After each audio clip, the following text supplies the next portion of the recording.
Hace frío.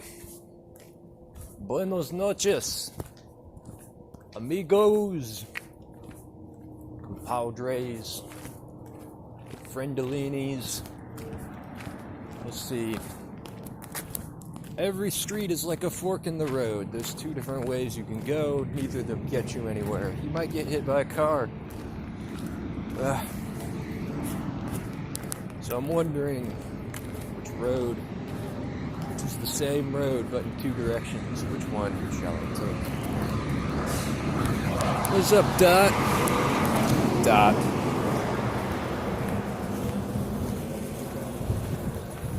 Let's see. There's a wave of unnatural frio haceness this way. That way is like a cardiac just death sentence. In fact, just pointing that way was like that. But hey, what are we all here for? Give me not frio, or there's a case of give me frio or give me death. And you know what, buddy? It's the end. I like Mastodon. What do you guys like? I'm gonna talk about music. Music. I need a beer so I can run my fucking mouth off about it. Let's see. I listen to a lot of metal. I listen to a lot of grunge. I listen to a lot of random rock music from like 90s. I used to listen to all that old school shit too. Now I don't really. But I miss that shit. I do listen to the Beatles and like Bob Dylan. Hendrix is pretty cool, but he's like a crackhead. Jimi Hendrix is on crack like all the time or something. Except he's dead now. He actually died from a drug overdose, so let's see.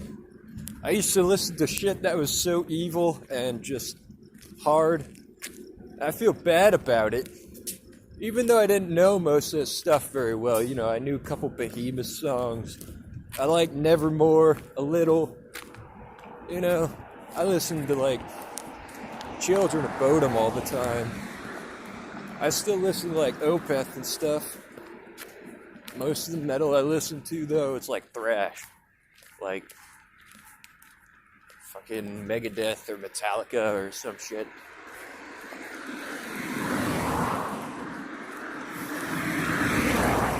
The thing about old school thrash was it's way different than music today. Metal in general is so different from music today. Music today, they don't even need to make an album. They just put out one or two songs every once in a while. I mean, the only thing that matters off most modern albums are the singles. But you could tell when a band really goes down in history when they have albums full of songs that are just, every one of them is killer, you know? It's like, you get to wondering how do they pick which ones are going to be singles off this album, because all of them are fucking awesome. They don't do that anymore. Now, it's just 5 songs from the album at most. 3 or 4 of them might be good. The rest of the album is like filler or garbage, except for like 1 or 2 other songs maybe.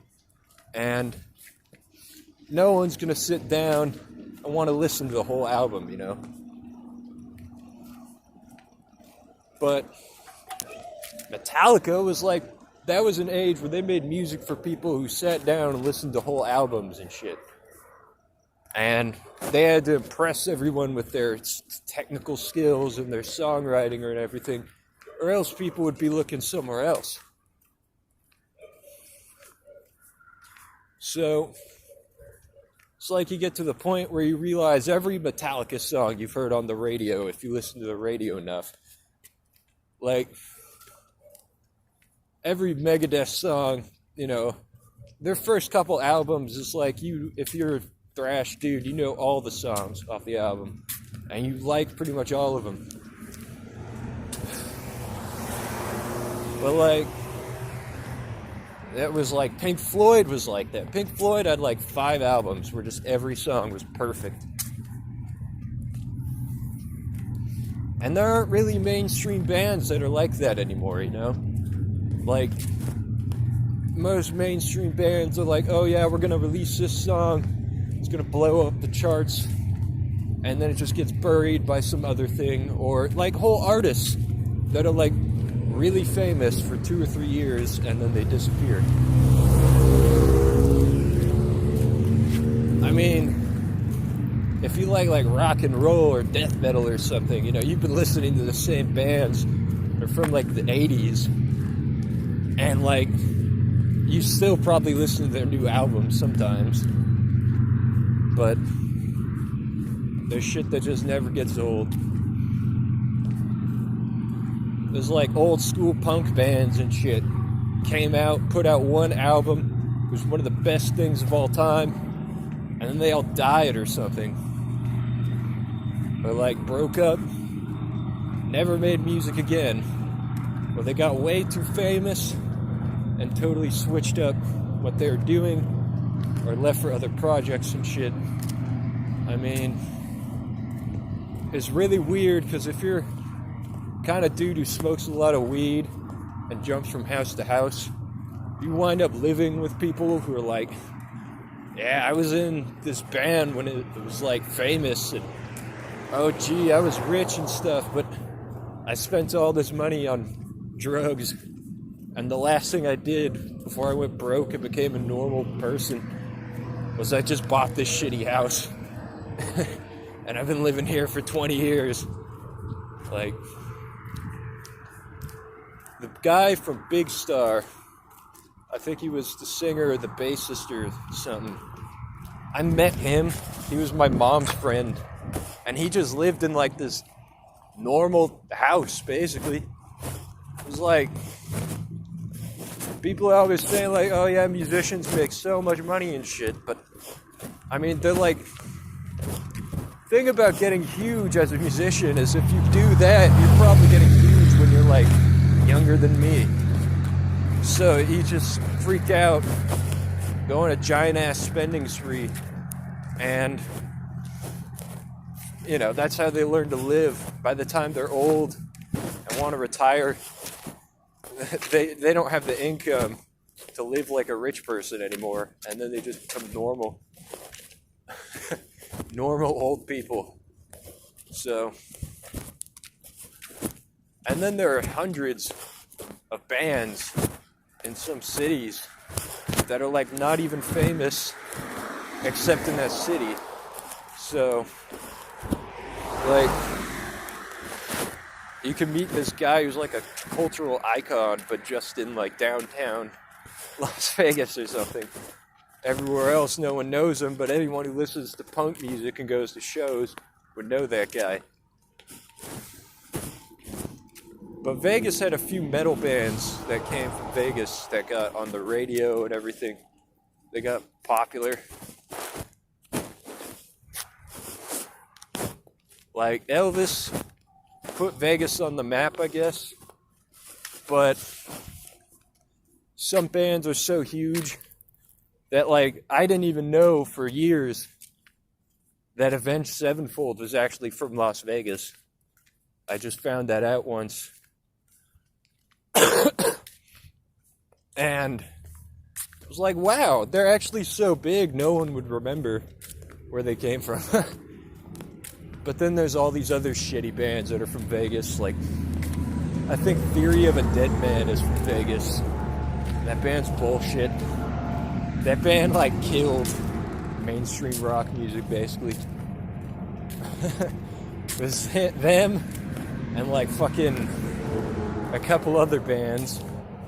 There's, like, a new trend, right, that everyone just, like, dive-bombed into, where you just make absolute shit, corny-ass, like, jank, stupid music, and everyone was, like, not commenting on it. It was like, if they can't see the difference between this and, like, I don't know, Cherub Rock or fucking Spoon Man or something, right? It's like, if you can't tell the difference between that and what it makes nowadays, I don't understand you.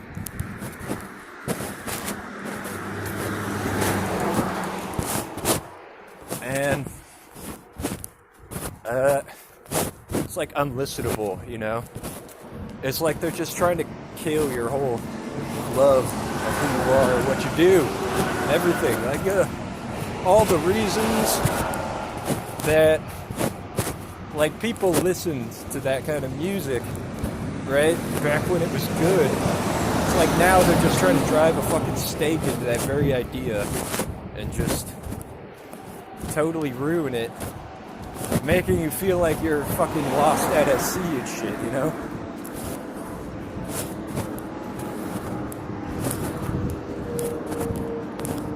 And I don't see any reason for it. I don't see why anyone would go out and buy those albums, especially because now the music that's on the radio is so bad. It's like one of those songs that were never meant to be played on the radio. You know, it's like they just released a bunch of filler for the singles. So whatever's on the actual album has to be like the worst shit I've ever heard.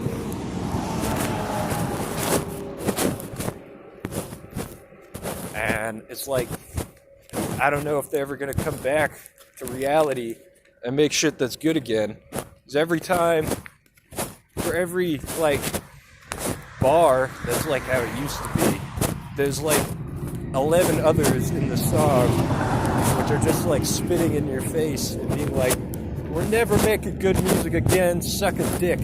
Creativity shall die just because we'd rather be idiots and fucking shovel crap down your throat. Like, I don't know, the best thing I could compare it to is like a random song that no one ever listens to off of like an old Queens of the Stone Age album. Now it's like they just took all their ideas for music from that shit. Because it was like Queens of the Stone Age is an example of a band that puts a couple songs out on the radio, and the rest of the album is like, you don't want to listen to it. Now everything everyone makes is like, you don't want to listen to it. So, yeah. I remember right when this started happening, right? It was when Rock Band, like, 2 or 3 was getting all over the place, right? Fucking, there were bands that would come out and be like, oh my god, no, that's the last level for every instrument, oh no. And it's like, it passed real quick. Because in a lot of that shit, it's like fucking, what's the band called? Like Volbeat or some shit. It's got this singer, and the whole vibe of it is like, no one will ever be able to do any of these parts on a plastic guitar. But, you know, if you're smart, you actually focus in on one of the instruments, and you'd be like, well, that's like, I don't know, that's like, that might be about as technically, like, challenging as about, I don't know, like, Crush, Crush, Crush by Paramore. Maybe even easier than that. It's like listening to fucking No Doubt or something, right? It's just chords, little dumb riffs and shit. I mean, it's getting to the point where there's probably gonna be a bunch of songs played that are like when you play pop music on the drums, right? What do, right?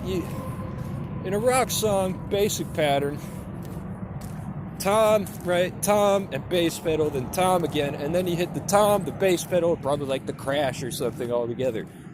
In pop music, what they usually do is like tom, pedal, tom, and then like the crash on its own, or maybe like one of the drums and the pedal, right? They don't, it's like trying to imagine playing it is like they only made it like this just to like, haha, instrumentation is for dumbasses, basically, right? Because trying to play that shit on the drums is really easy and disrespectful and still manages to be like you're getting brain damage just from comprehending this compared to other songs, right? It's like,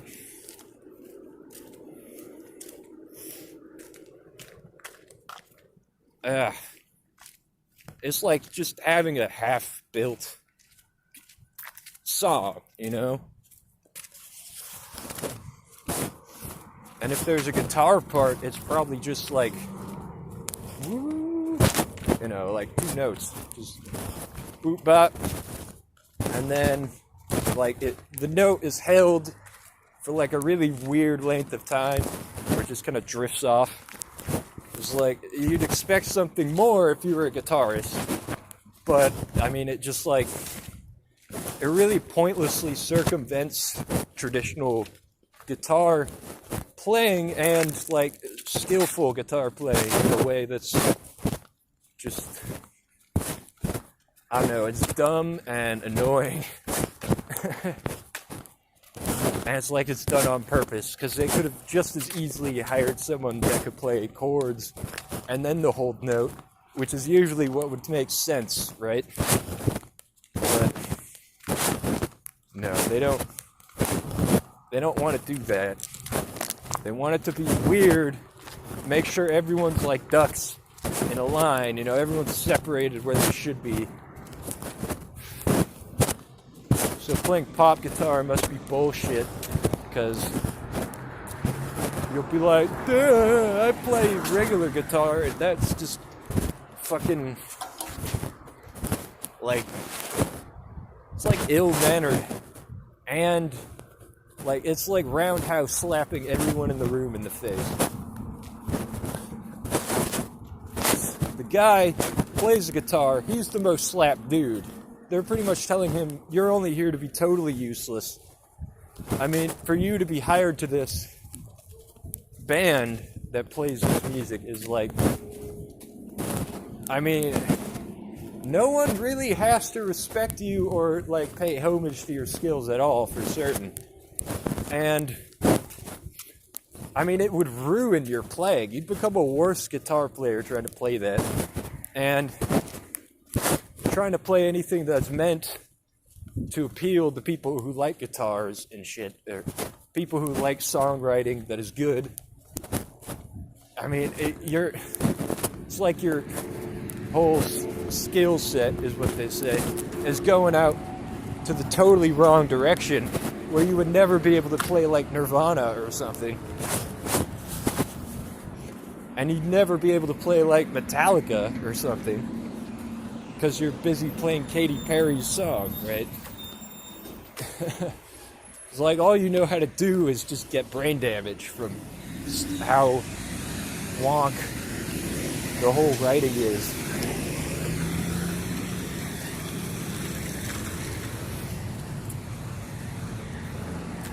And then,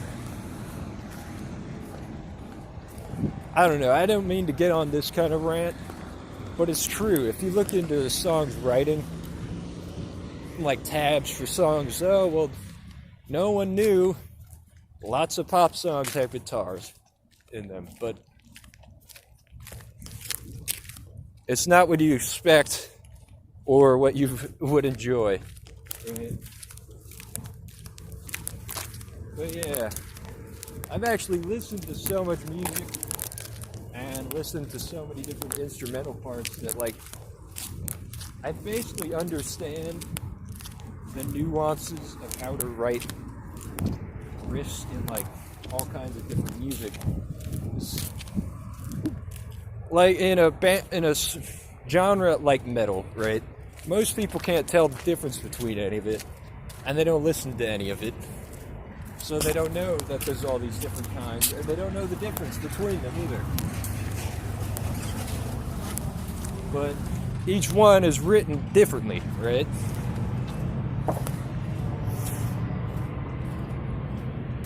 And like they stick to the same kind of general idea of how they write their guitar riffs and stuff, and their drum patterns and stuff.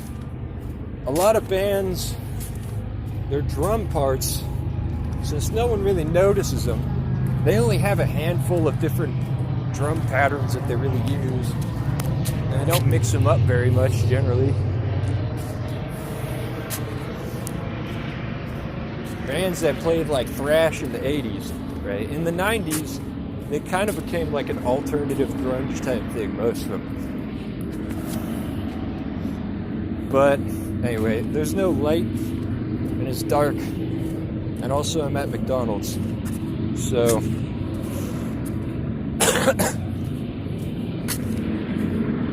I'm going to turn this off. And when I get back home, I'll probably actually get down to explaining some of these different formulas that they use, genres of music. So, anyway,